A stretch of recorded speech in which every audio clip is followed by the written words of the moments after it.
نحمده ونصلي على رسوله الكريم اما بعد اعوذ باللہ من الشیطان الرجیم بسم اللہ الرحمن الرحیم۔ معزز ناظرین، السلام علیکم ورحمۃ اللہ وبرکاتہ۔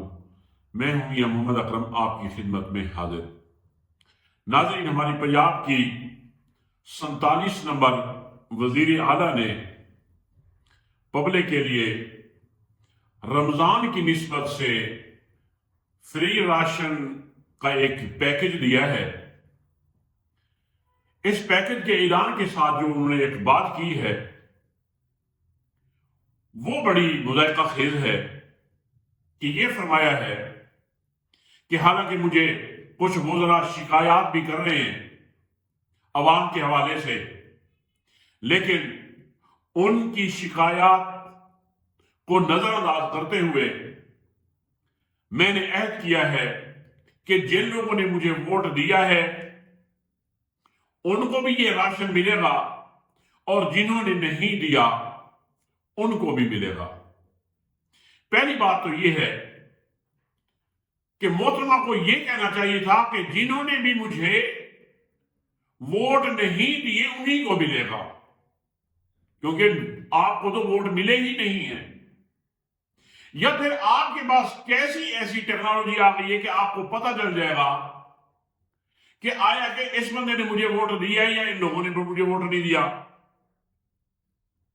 اگلی بات یہ کہ یہ جو راشن آپ دے رہی ہیں، آپ اس کا ایک احساس پبلک تک کنوے کر رہی ہیں کہ یہ ملک ہماری جاگیر ہے اور اس ملک کے جو وسائل ہیں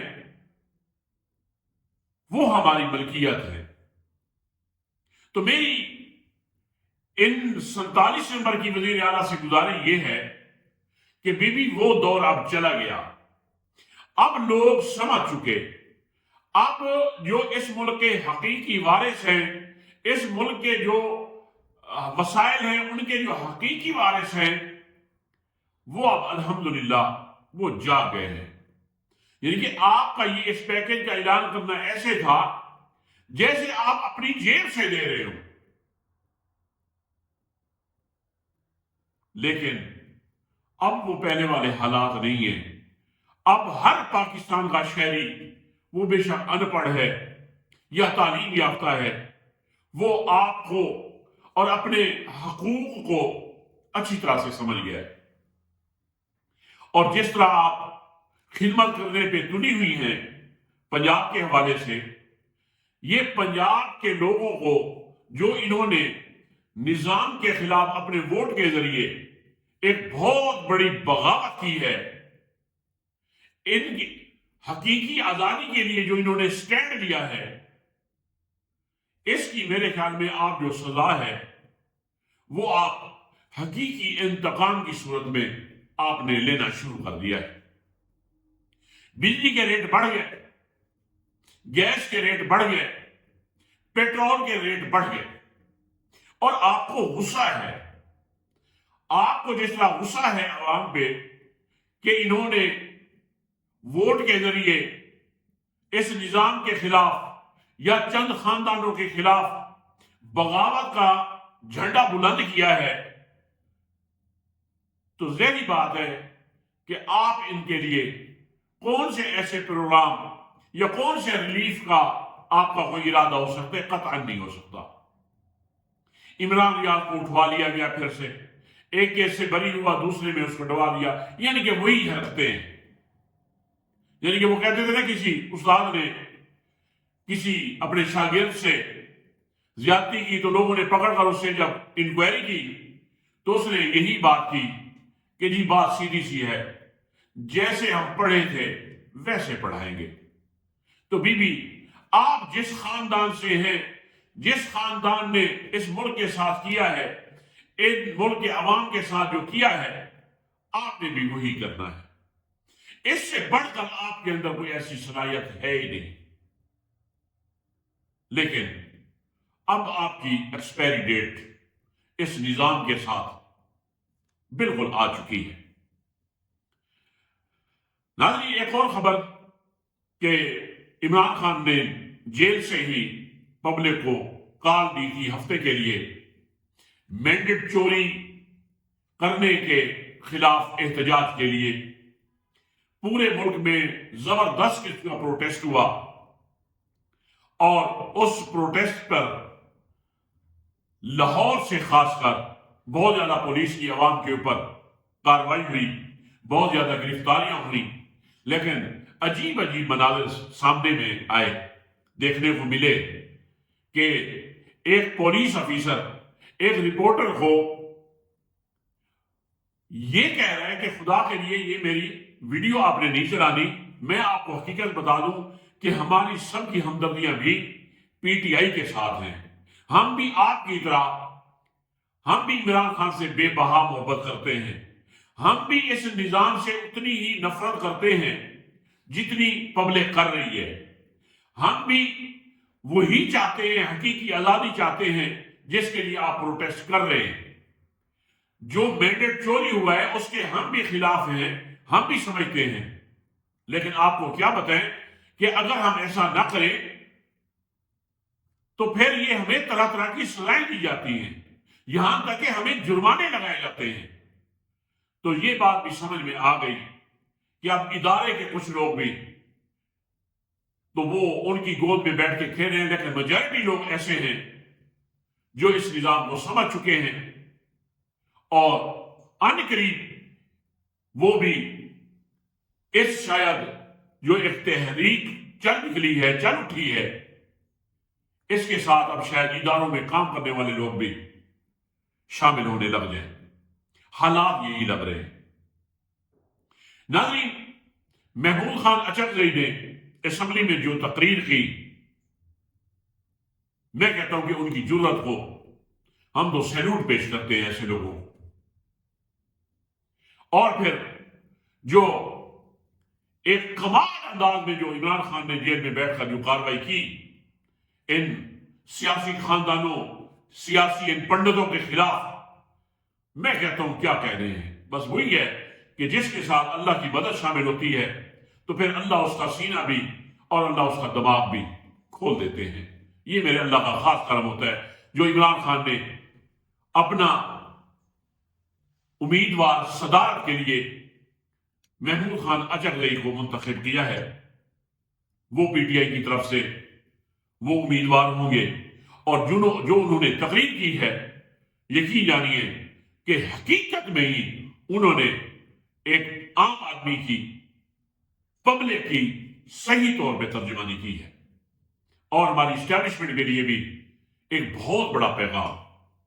انہوں نے کیا فرمایا کہ اپنی اپنی لیمٹس میں چلے جائیں، اپنی اپنی حدود میں آ جائیں، اور انہوں نے پاکستان میں جو 3 بڑی سیاسی جماعتیں ہیں، مسلم لیگ نون ہے، پیپل پارٹی ہے، پی ٹی آئی ہے، ان سے یہ کہا ہے کہ آپ اپنے 4 وکلا کا انتظام کر لیں اور ایک بل بنائیں اور بل پاس کریں اسمبلی سے کہ ہماری اسٹیبلشمنٹ جو اس نے حلف کے مطابق، آئین کے مطابق جو اس کی ڈیوٹیز ہیں، وہ اپنی اپنی ڈیوٹیز پہ واپس لوٹ جائے۔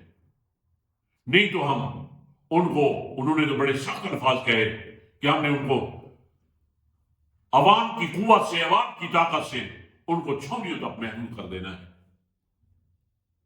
اور انہوں نے یہی کہا کہ جو مینڈیٹ چوری ہوا ہے، جن کے بل بوتے ہوا ہے، یہ ایسے سمجھے یہ ملک کے ساتھ بھی غداری ہے اور عوام کے ساتھ بھی غداری ہے۔ یہ مینڈیٹ عوام نے عمران خان کو دیا ہے تو بہتر یہی ہے کہ یہ پورے ملک کا جو اقتدار ہے، جس کا وہ حقدار ہے، وہ عمران خان ہے، اور اس کے حوالے کر دیا جائے۔ میری اسٹیبلشمنٹ سے گزارش ہے کہ پہلی بات تو یہ ہے کہ کوئی شخص بھی، کوئی ادارہ بھی عقل کل نہیں ہوتا، اس سے خطائیں ہوتی ہیں، خطاؤں کے بعد اپنا محاسبہ ہوتا ہے۔ جو اپنا محاسبہ کر لیتا ہے، اللہ اس کے لیے راہیں بھی کھول دیتا ہے، اللہ اس کو محفوظ بھی رکھتا ہے۔ لیکن جو ضد پہ آ جائے، وہ ابلیس کا عمل ہے کہ اپنی ضد پہ ڈٹ جانا۔ کہ اس ہماری اسٹیبلشمنٹ نے کیا کچھ نہیں کیا عمران خان کے ساتھ، امریکہ کے کہنے پہ انڈرسٹوڈ بات ہے انہوں نے رجیم چینج کیا. اس کے بعد عمران خان کے اوپر 200 کیسز بنا دیے. اس کے اوپر قاتلانہ حملہ کروا کے 4 گولیاں لگ گئی عمران خان کو، اور اس کی FIR تک بھی درج نہ ہو سکی. پھر جناب کیا ہونا تھا؟ جناب زبردستی قسم کی جو پریس کانفرنسز تھی وہ ہونا شروع ہو گئی. ظلم و ستم ڈھائے گئے. چادر اور چار دیواری کا تقدس پامال کیا گیا. پاکستان کی تاریخ میں پہلی دفعہ خواتین کی بڑی بے شرمی کے ساتھ بے حرمتی کی گئی، ان کا خیال نہ رکھا گیا. یہاں تک کہ جو 80-90 سال کے بوڑھے بزرگ تھے ان کے اوپر بھی ستم کیے گئے. نوجوان لڑکوں کو، انڈر 18 لڑکوں کو اٹھا لیا گیا، ان کو مارا گیا. پھر الیکشن کے لیے جناب پابندیاں لگائی گئی،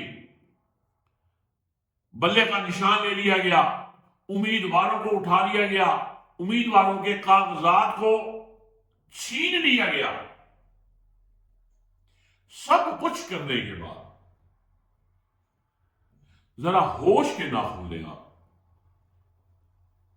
کہ کیا آپ کو ان میں کوئی کامیابی ملی؟